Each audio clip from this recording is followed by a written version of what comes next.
Christmas is almost here, and we're into that time of year where we enjoy stuff like hot chocolate and going outside and frolicking in the snow.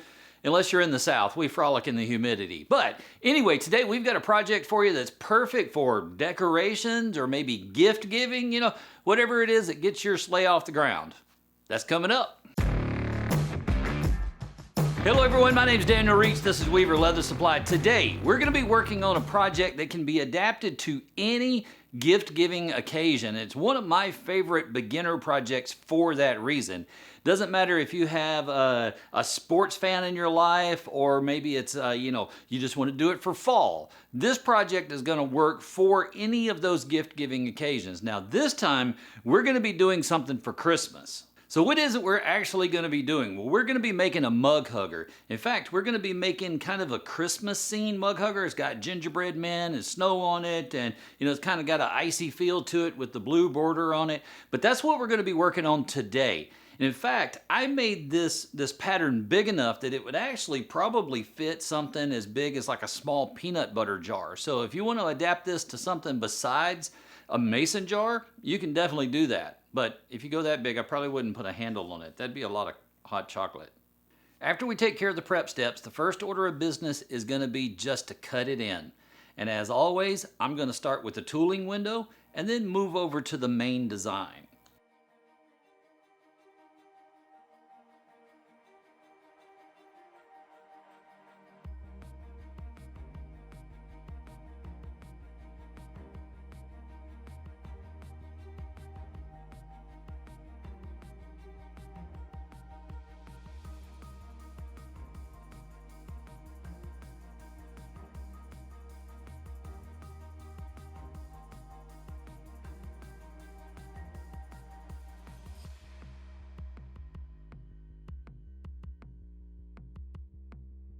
Once we get to the gingerbread men, take your time. Don't connect the cuts. Most of them don't need to taper. We just want nice, consistent cuts. And don't worry about cutting in the eyes. They're really small. We're actually going to do those with a cedar.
Once we're done cutting it in, we're going to jump over to our large, steep bevel, and we're going to start working on that tooling window. You'll probably need one of the smaller ones for the curves, but the large one will make those straight lines go a lot quicker.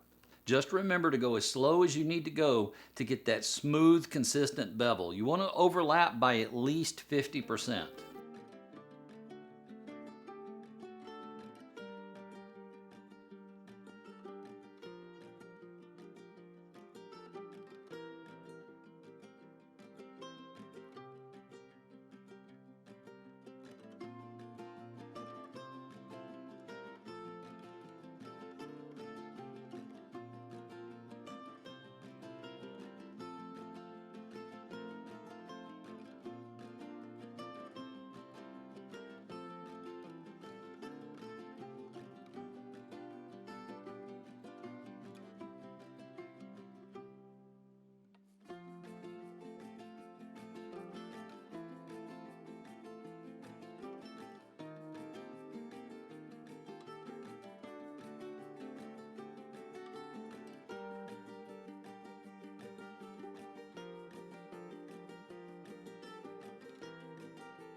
Now we can jump over to the actual design, and I'm going to be using that medium width steep bevel, although the small would work great too.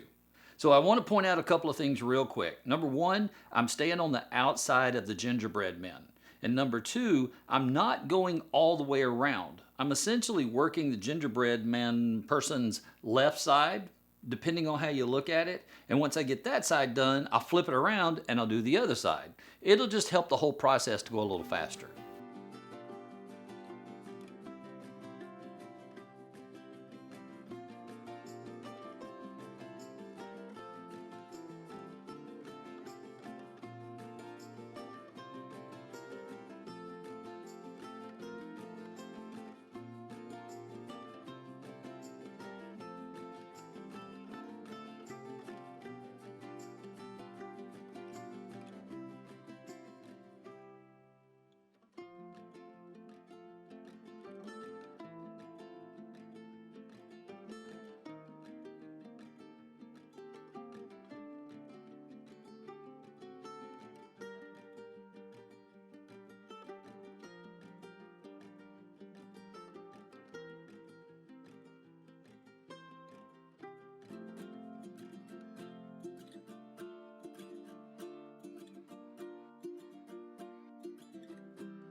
Next, we're going to work on the background, and for that, we're going to be using our pebbled backgrounder.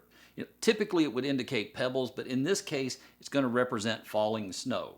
I'm starting with the smallest one, and I'm really getting up in those tight areas to make sure I get the pattern up in there.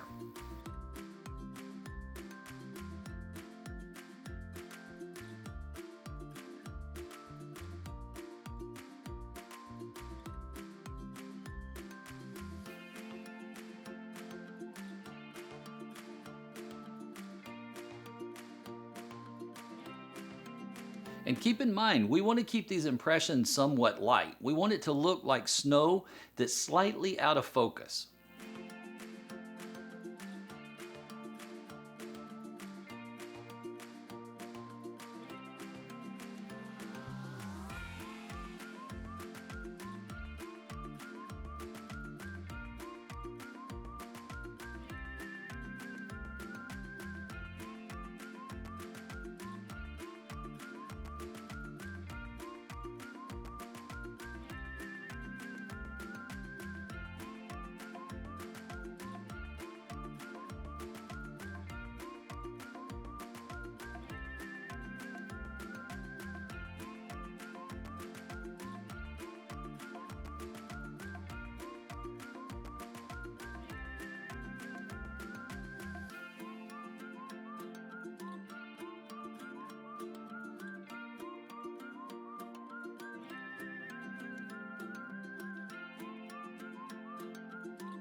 Now the background's done, at least for now. We're going to come back to it later. But now we can work on the snow that's along the ground. And I'm going to grab my modeling spoon and essentially create a shadow behind the snow. I want it to look like the snow is in front of the gingerbread man.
While we're at it, let's go ahead and take that modeling spoon and very lightly round off the edges of the cookies. This is going to give them more shape and dimension.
Now you'll notice in the next clip that the leather's a little bit darker than it was in the previous one.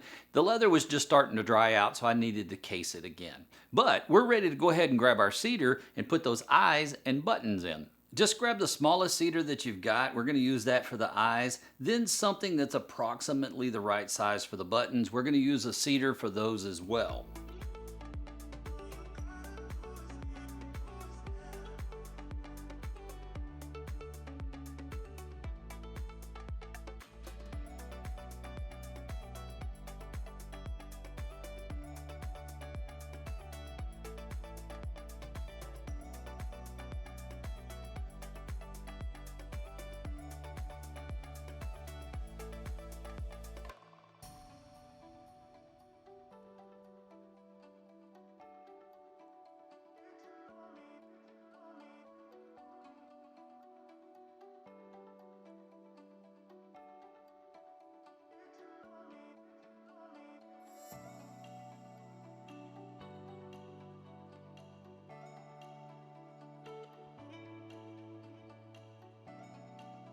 So coming up is a step where I used a stamp to put in the mouth, and being completely transparent with you, this didn't turn out as well as I had hoped it would.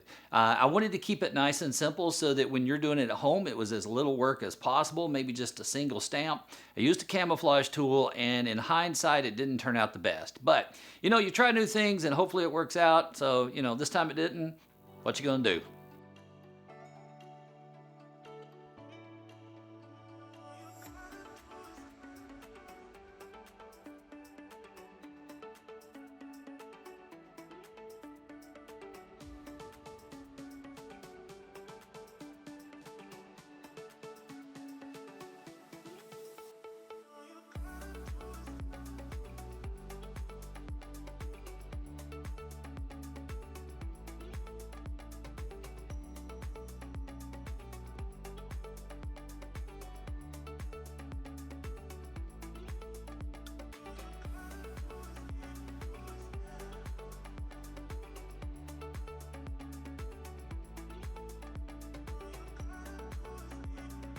With that done, we can start adding texture to the cookies and the snow on the ground. So I went with the stone texture stamp and added just a tiny bit of texture to the edges.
I felt like the separation between the snow and the cookies wasn't defined enough, so I went back with my smooth bevel and just ran all the way down the edge of the snow, pushing the cookies a little bit more into the background, creating more of a shadow there.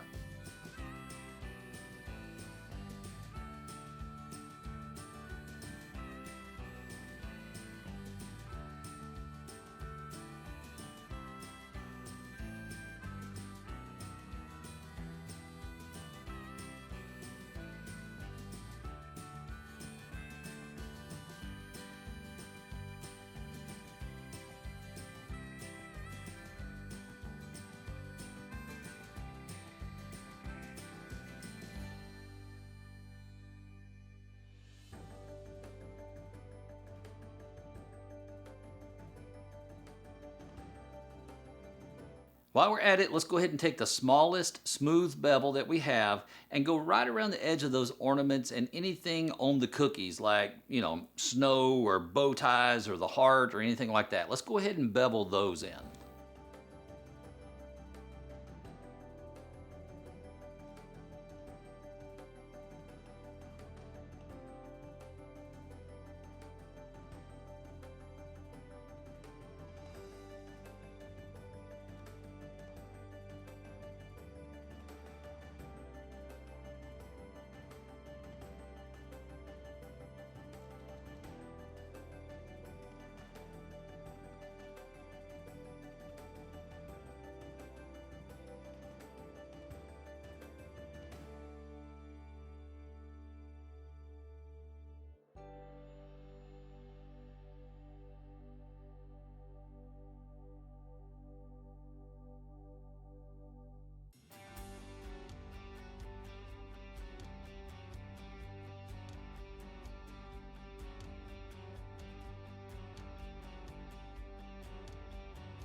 Then we're going to take our modeling spoon and really etch in the icing lines.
Then as a final touch, I'm going to grab this cedar and put in some larger snowflakes. I'm going to do it absolutely as randomly as I can.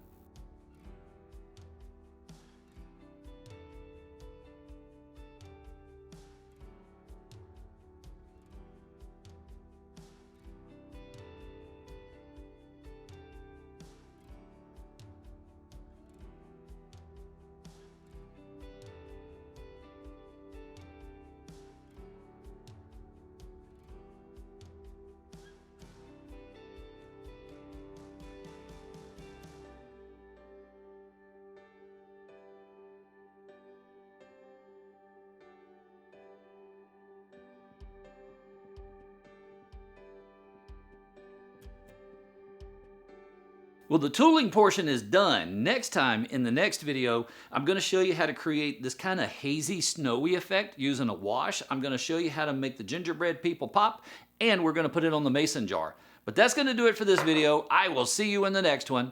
In the meantime, go make something amazing.